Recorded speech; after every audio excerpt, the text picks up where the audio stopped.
welcome to Life with Andy. Actually, it's been 2 months since the last vlog. Hindi. Kasi nag-upload ako nung March, nung nag-jogging ako. But that was a spontaneous kind of vlog, kaya wala masyadong ganap.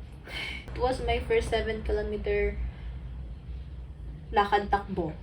Actually, hindi talaga like nagja-jogging na jog talaga. Lakad-takbo lang ako. Anyway, like it's been 2 months.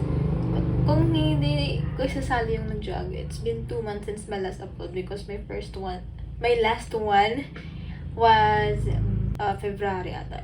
Yeah, February. Nung nag-solo date ako for Valentine's Day, at the same time, kinuha ko yung grad pick ko.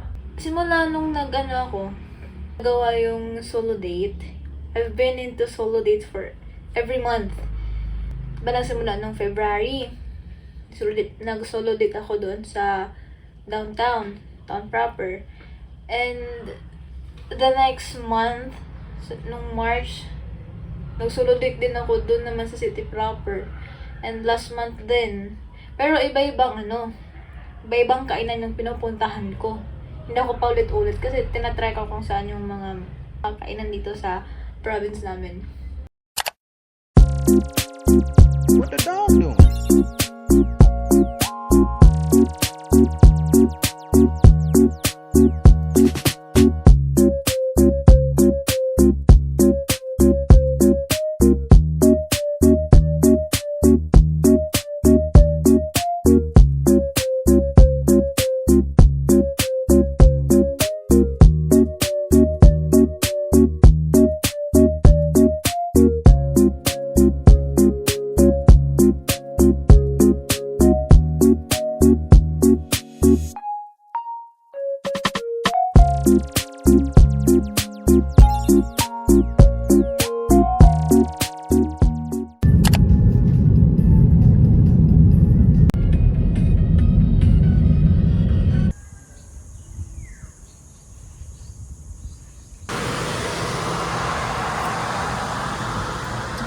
Metallic.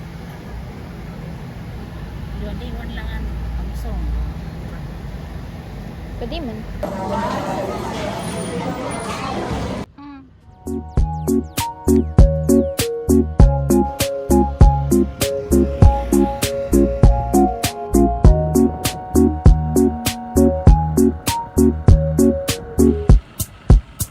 What the dog doing?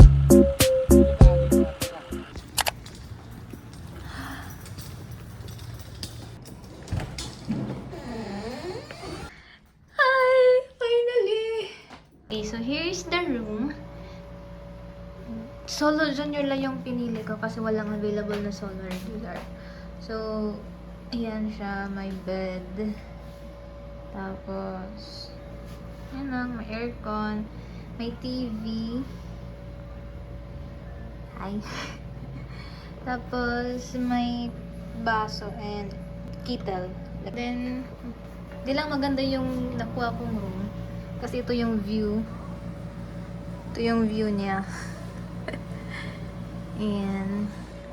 And then, pagpasok mo, may, ito na yung CR. So, ayan. Nagdala ako ng kasi wala silang, ewan ko kung pwedeng mag-request sa baba. Pero, yeah. Ayan. Tapos, may shower. May hot and cold na shower. And may toilet. May tissue. Pero may dala akong tissue. Yan lang naman. Yan lang. Room tour. I'll be staying here for 2 nights. Ngayon, bukas din sa 14 yung check-out ko. And mamaya, magpapahinga muna ako kasi maaga ako nagising. Hindi na ako nakapag-shoot ng mga first clip kanina kasi nagmamadali kami. 6 AM kasi yung oras ng biyahe ko. So, nagising si auntie mga 4 AM na, gano'n. Tapos sinatid pa ako nila ng parents ko sa terminal. nagbiyahe ko dito. Mga bandang 12:30 na ako nakarating. And then ngayon, mag-rest lang muna ako since alauna pa lang naman. Tapos mamaya mag-meet up kami ng mga pinsan ko after ng class nila. Yun lang.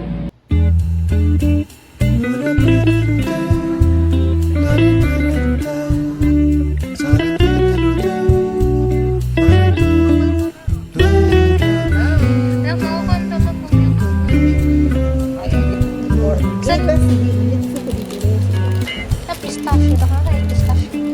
Girls Camp ito.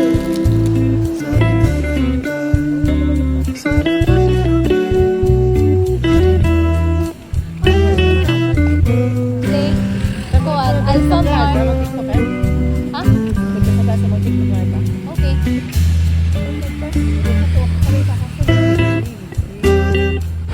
Tapos kami, no? Diba? So kami nga sa gabi yun eh. Kala ko like, masugad ka. Ganito pala sa sa Tacloban.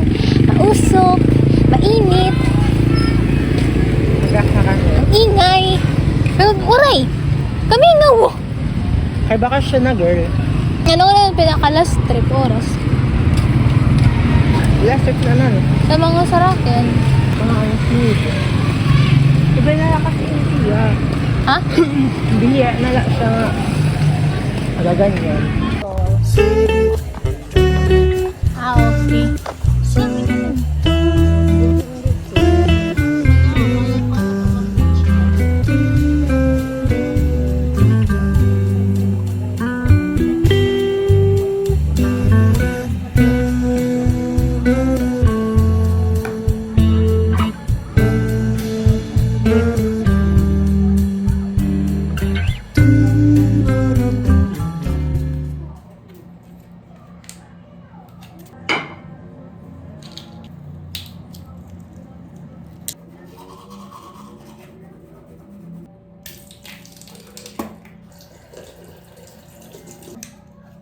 Makakatakas ako sa 80. Good morning. Actually, kanina pa ako nagising. Kaya nakaiga lang ako. It's 8:11 in the morning. At yung appointment ko is 1 p.m. pa. Meron namang may breakfast buffet sa baba. Pero excluded siya sa binayaran ko. So, sa labas na lang ako kakain. Brunch na lang gawin ko. Malapad lang naman yung mga kainan dito sa hotel. Mga walking distance lang yung mga kainan. This is what I always do during my college days. Hindi na lang pag may duty kasi I always eat heavy breakfast. Kailangan talaga may energy pag may duty. Pero pag may klase lang, either kumakain ako ng biscuit or kapil. Yun lang.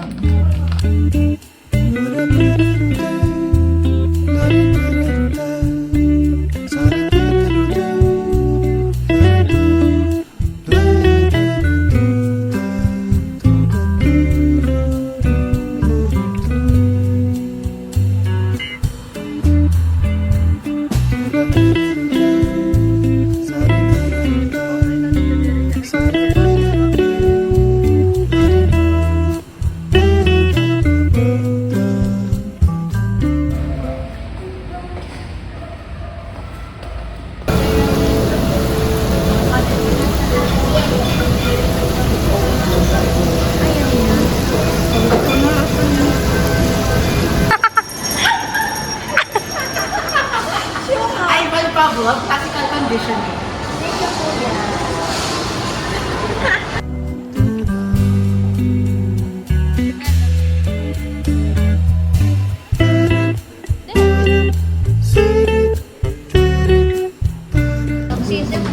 Pick up sa kwan, global niyo.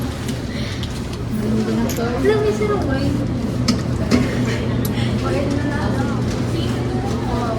They have wine.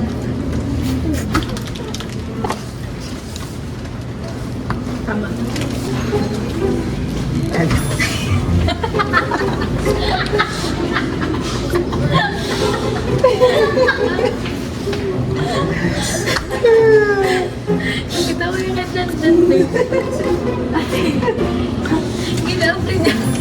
Kinambre na. Ano mas maras na mix or strawberry? Gusto ko ng maasim. Oh, dili siya. One to iba nga brand. Ay, si Karina. Karina. All the drama. Karina B. Ba't ako may sakuan?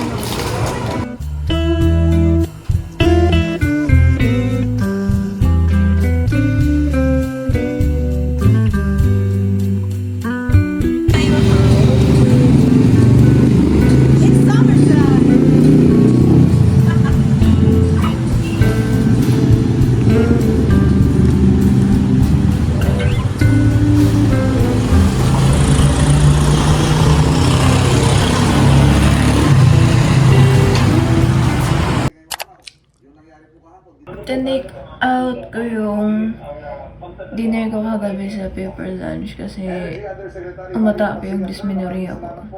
And wala akong gana magkain. So, tinake out ko na. Tapos na lang yung magsisilbi kong breakfast na andali. And ito na lang yung magsisilbing ano ko. Breakfast. Kasi ang mahal ng breakfast dito, te. Mamahal ako sa 200 pesos. Alam ko kung ano yung mga menu sa baba. Pero sayang din naman kasi ito kung hindi ko kakainin.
Little hauls, I just bought these stickers from DIY.